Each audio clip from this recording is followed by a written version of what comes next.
I'd like to greet Pastor Eddie and Prophet Stella and the church leadership and the Heritage Ministry and all ministries and the G-Way and the worship team. Oh, so wonderful. I'd also like to thank Pastor Tumsi and Pastor Vusi for giving me this great opportunity today. Wow. Well, my introduction, you may take your seats. My introduction to the topic is financial education. Well, before I start with my topic, the message I'll be preaching today, I'd like you not to listen it with your heart, but then rather with your minds, because our minds is the strongest weapon that we have, but then only if it's trained well. Reason I'm saying that is, truth be told, we all have a six-pack inside us, but then it takes one to develop that six-pack. Financial literacy is the possession of the set of skills and knowledge that allows an individual to make informed and good decisions with their financial resources. Well, I'd like us to turn to Proverbs chapter 30 from verse 24 to 25.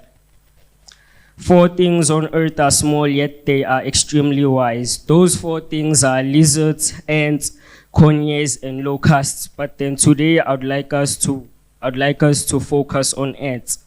Ants are creatures of little strength, yet they store up their food in the summer. No matter the little amount of strength in your finances you can always build from that or store something up. I'll take a quick example. I remember myself during my primary school years. I think entrepreneurship was something in me. So during my primary school years, I saw a gap in the market, which was to sell lollipops.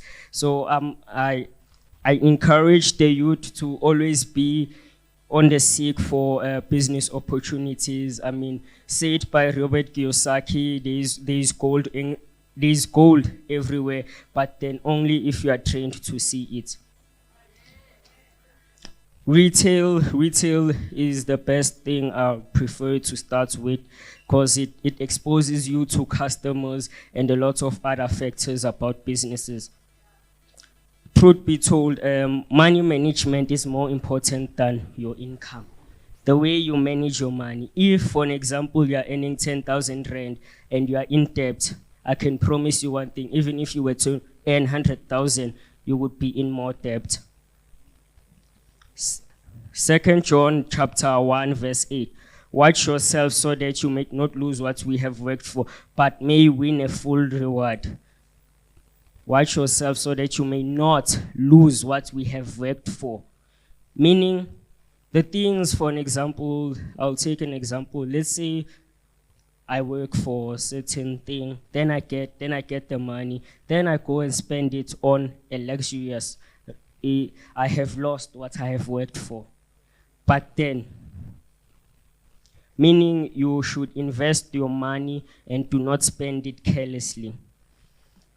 We can also turn to Matthew chapter 25, verse 29. To those who use well what they are given, even more will be given, and they will have an abundance. But from those who do nothing, even with the little they have, will be taken away.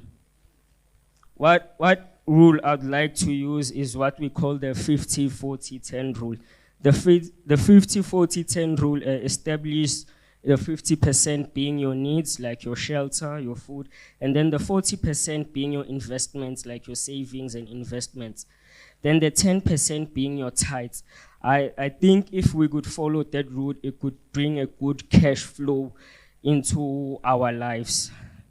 But then for the youth, I'd like to change the 50-40-10 rule, the 50 being the investments and the 40 being the needs, because since as youth, I surely think we don't have a lot of needs, since mostly we are provided for by our parents or guardians. This is another indication of how investing is important. 2 Corinthians chapter 9 from verse 6 to 8. Remember this, whoever sows sparingly will also reap sparingly, and whoever sows generously will also reap generously. Just like real seeds, money can't grow and produce if you don't put it to work. Storing your money in your saving account or under the mattress doesn't build wealth efficiently. For an example, in fact, storing your money inside your saving account, I would personally think it decreases the value of your money as inflation rises. Amen. Are you still with me? Seed must be sown into good ground. Well, we can't just go around. We can't just go around planting our seeds in ground that is not fertile. We should check if the ground is fertile enough for the seed to grow. When you invest money wisely, it multiplies exponentially and over time. I'll repeat. It multiplies exponentially and over time. I'd like for the media crew to show me an example of an exponential graph on the screen.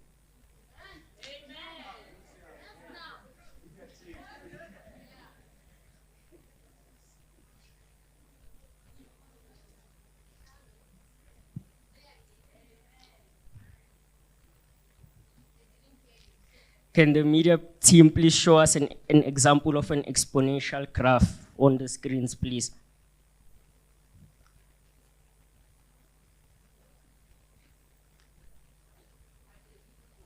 Amen.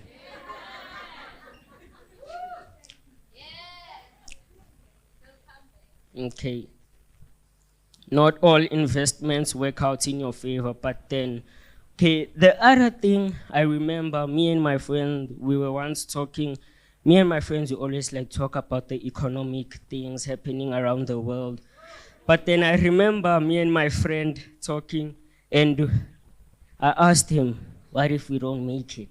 And he was like to me, Junior, the primary reason the both of us will be failures as adults is the fear of failure right now. This is a message to the youth. I hope the youth is listening. Thank you. But then the better job you do at sowing your seed into good ground and tending it well, your harvest will be much greater than your losses. Don't consume all your seed. Too many of us live on more than we make. Too many of us live on more than we can make. Meaning, I think as the youth, we are inspired by, I don't want to use the word, but then I think respectful word, inspired by unethical things. For an example, we are inspired by Gucci and things. I think it's not a good thing to be inspired by, but then the real thing that should inspire us is planting our seed and multiplying our wealth. You must strive towards having a decentralized mind that's free from the system. You can't be held captive by it your whole lives. You must strive towards having a decentralized mind. You shouldn't be centralized into the things of the world. In terms of Gucci, Dior's and things, that's not real success.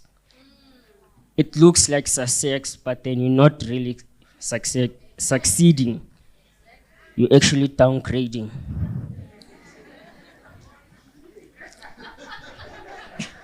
Amen.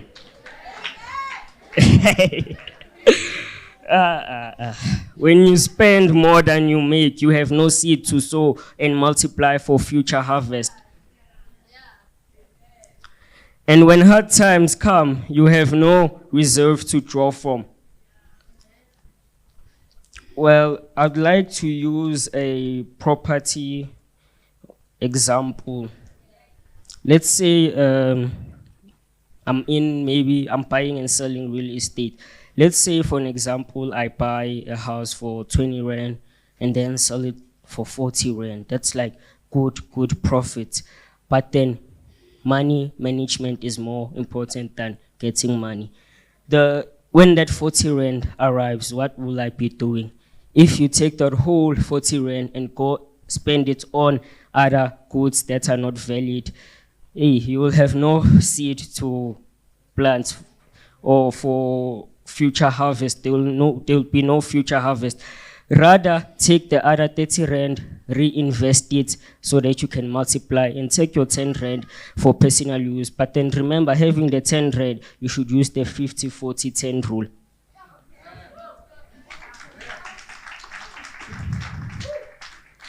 Proverbs chapter 24 from verse 3 to 4. By wisdom a house is built, and through understanding it is established. Through knowledge its rooms are filled with rare and beautiful treasures. I would like us to look at the words wisdom, understanding, and knowledge.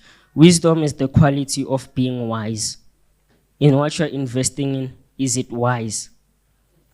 I'd also like to go to understanding. Understanding is comprehension. Do you fully understand what's happening around this business? Or you just hear it from a friend and you just go deep in? No, you should also you should expose yourself to education. Knowledge, which is information, goes hand in hand with understanding. For you to understand, you need to get the knowledge. Invest in things you understand. Well, me and my friend, our investing rule that we have created is that we don't invest in something if we cannot fully explain it to the other person.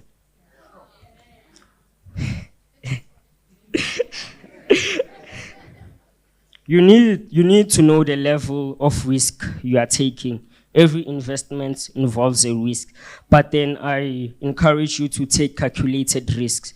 I can't wake up the next morning wanting to sell all my goods for a certain business opportunity I saw. That's not being realistic or valid. Take calculated risks. I'd like us to expose yourself to good trends. For an example, we can look at this trend of the stock market, of how prices have fallen down since beginning of this year.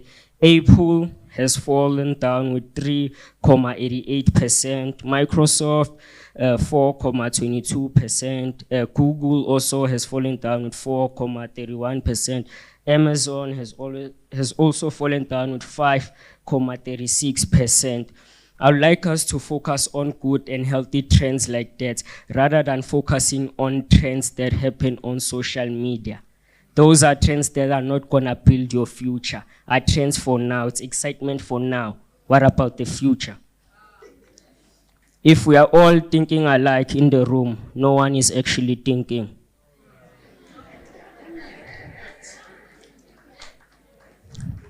Well, I've might spoken and seen a lot, and I've said a lot of things, and one might ask him or herself how to start the road onto investing. I would start by recommending books by Robert Kiyosaki, Rich Dad, Poor Dad. I also like Vusi Tembegwayo, Ideas That Matters, yeah. And take the first step into increasing your financial intelligence and controlling your cash flow better. The third of John, chapter 1, verse 2. God's desire is for us to prosper in all things. We were here to prosper in all things. That's God's desire for us. Expose yourself to the word. The word is very important. It's the one that's going to guide you into building a better future for yourself. Seek godly counsel. Seeking godly counsel will really help you and elevate yourself. Seek also knowledge. Seek knowledge is the most important tool we can use. For an example, I've said in the beginning, our mind is the strongest weapon we have, or the strongest asset we have, but then only if it's trained well. So seek knowledge to fill it in your mind. I thank you everybody for listening to me. I hope I was able to get a good message across to everybody. I'd like Pastor Tumsi to come forward. Thank you. It was